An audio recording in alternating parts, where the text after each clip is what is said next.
આજના સમાચારની વાત કરીએ તો રેશન કાર્ડને લઈને મોટી જાહેરાત। સ્માર્ટ મીટર લગાવવું પડશે ફરજિયાત। મહિલાઓને આપવામાં આવશે 2 લાખ સુધીની ભેટ। ખેડૂતો માટે ખુશીના સમાચાર, આવી છે મોટી યોજના। વીઘા દીઠ મળશે ખેડૂતોને 20,000 રૂપિયા। રાશન કાર્ડ ધારકોને નવા નિયમોમાં થશે ફાયદો। પશુપાલકોને 10,800ની મોટી સહાય। ખેડૂતો માટે ખુશીના સમાચાર, મહેસૂલ વિભાગથી લીલી ઝંડી।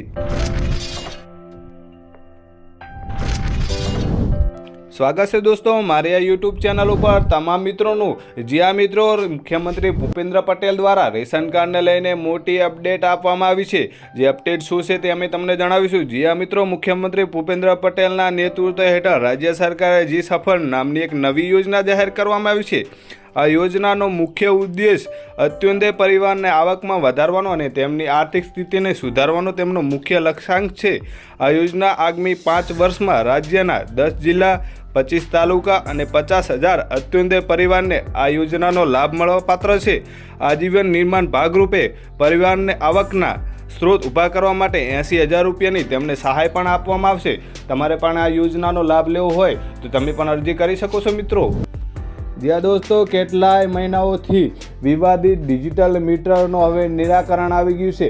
પબ્લિક દ્વારા વિરોધ કરવામાં આવ્યો હતો કે ડિજિટલ મીટરમાં ખામી હોઈ શકે છે, કારણ કે તેનાથી બિલ વધારે ને વધારે આવી શકે છે। પણ વિધાનસભામાં નિર્ણય આપવામાં આવ્યો છે કે ફરજિયાત હવે ડિજિટલ મીટર લગાવવામાં આવશે। કોંગ્રેસ પક્ષ દ્વારા પણ વિરોધ કરવામાં આવ્યો હતો, તે આગળ જાણીશું। ગુજરાતના છેલ્લા ઘણા સમયથી સ્માર્ટ મીટરને લઈને વિવાદ ચાલી રહ્યો હતો। લોકો સ્માર્ટ મીટરનો વિરોધ કરી રહ્યા હતા, ત્યારે વિરોધ કરનારા લોકો માટે આવ્યા છે માઠા સમાચાર, કેમ કે રાજ્ય સરકારે સ્માર્ટ મીટર ફરજિયાત લગાવવાનો નિર્ણય કર્યો છે। વિધાનસભાના કોંગ્રેસ ધારાસભ્યોએ પૂછેલા સવાલના જવાબ ઉર્જા મંત્રીએ સ્માર્ટ મીટર ફરજિયાત લગાવવામાં આવશે તેવું કહીને જાહેરાત કરી હતી। ગુજરાતના દરેક ઘરમાં લાગશે સ્માર્ટ મીટર। ઘણા સમયથી સ્માર્ટ મીટરને લઈને ઘણા વિખવાદો અને વિવાદો થઈ રહ્યા હતા, તેમાંથી સરકારે લીલી ઝંડી ફરકાવી દીધી છે અને હવે ગુજરાતમાં દરેક ઘરમાં લાગશે સ્માર્ટ મીટર। તમારા ઘરમાં પણ સ્માર્ટ મીટર લાગશે, પણ સ્માર્ટ મીટરના બહુ અદ્ભુત ફાયદાઓ પણ છે। સ્માર્ટ મીટર લગાવવાનો તમારા પાસેથી કોઈ પણ પ્રકારનો ચાર્જ લેવામાં આવશે નહીં। બિલ ભરવાની લાઇનમાંથી તમને મળશે છુટકારો। સ્માર્ટ મીટરના કારણે વીજ ચોરી અટકશે, ખોટા રીડિંગની સમસ્યા હવે તમારે થશે દૂર। જ્યાં મિત્રો પાવર જશે તો ફરિયાદ કરવાની પણ જરૂર પડશે નહીં। ઉપકરણ દીઠ વપરાશની ખબર પડશે, રોજ વપરાશ જોઈને તમને મેનેજમેન્ટ તમારું કરી શકો છો। જ્યાં મિત્રો મોબાઈલ દ્વારા હવે તમે ભરી શકશો બિલ। જ્યાં મિત્રો પ્રીપેડ રિચાર્જ કરવાનું રહેશે, ખાલી તમારે હવે લાઇનમાં ઊભું રહેવાની કે કંઈ ધક્કા ખાવાની જરૂર નથી। આગળ વાત કરીએ તો દોસ્તો મહિલાઓ માટે ખુશીના સમાચાર આવી ગયા છે। મહિલાઓને હવે 2 લાખ રૂપિયા સુધીની લોન મળવા પાત્ર છે। જ્યાં દોસ્તો સરકારે મહિલાઓ માટે મહિલા સ્વાવલંબન યોજના શરૂ કરી છે। આ યોજના હેઠળ મહિલાઓને વ્યવસાય શરૂ કરવા માટે 2 લાખ રૂપિયા સુધીની લોન આપવાની વ્યવસ્થા છે।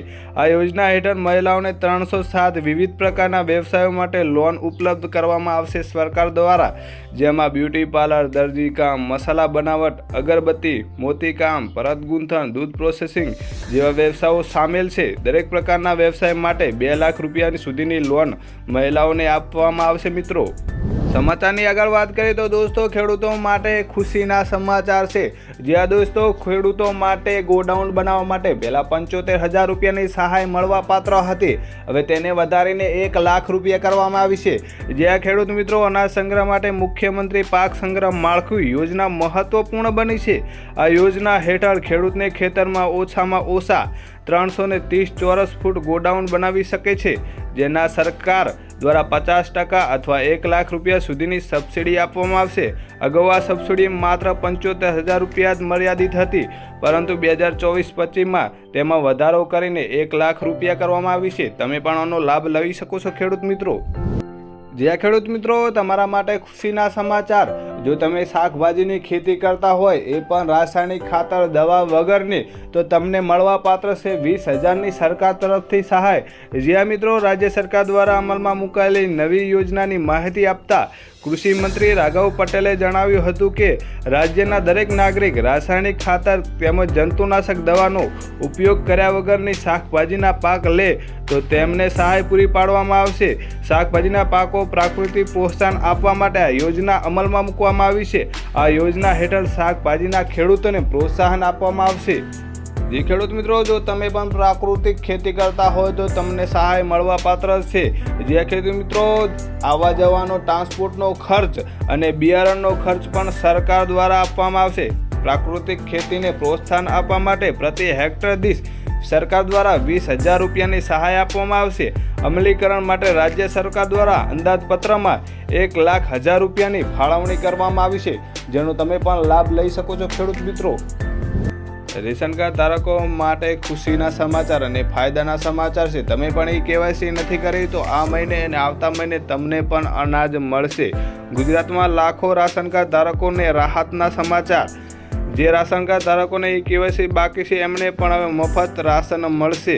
જ્યાં મિત્રો, ગુજરાતની અંદર એવી અફવા ફેલાણી હતી જે રાશન ધારકોને KYC બાકી છે તેમને અનાજ મળવા પાત્ર નથી, પરંતુ પુરવઠા મંત્રી કુંવરભાઈ બાવળિયાએ સ્પષ્ટતા કરી છે કે એમને પણ અનાજ આપવામાં આવશે. જે રેશન ધારકોને KYC બાકી છે એમ ચાલુ મહિને અને આવતા મહિને તેમને પણ મફત અનાજ આપવામાં આવશે.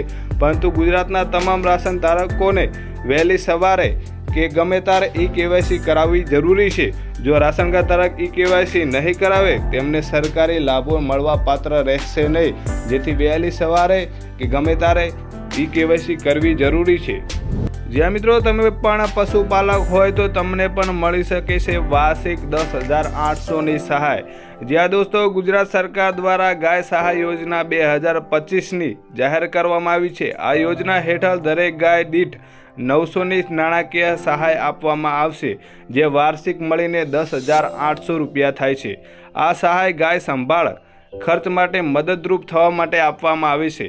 આ યોજના લાભ લેવા માટે ખેડૂત ગુજરાતનો કાયમી રહેવાસી હોવો જરૂરી છે, તેમજ પોતાની જમીન પણ હોવી અને ભાડાની જમીન પણ હોય એના ઉપર ખેતી કરતી હોવો એ જરૂરી છે. જ્યારે આ યોજના હેઠળ દરેક ખેડૂતને વધુમાં વધુ 4 ગાય સુધી સહાય આપવામાં આવશે.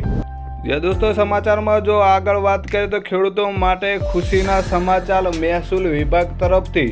જ્યાં દોસ્તો, ગુજરાતમાં બજેટમાં મહેસૂલ વિભાગે ખેડૂતો માટે કર્યો મોટો નિર્ણય. ખેડૂતો દ્વારા તેમની એકમાત્ર બચત રહેતી ખેતીની જમીન જો એ બિન ખેતી લાયક બની જાય તો ખેડૂતોને પ્રમાણપત્ર મેળવી શકશે. જ્યાં દોસ્તો, બિન ખેતી કર્યાના 1 વર્ષમાં કલેક્ટરને ખેડૂતે અરજી કરવાની રહેશે.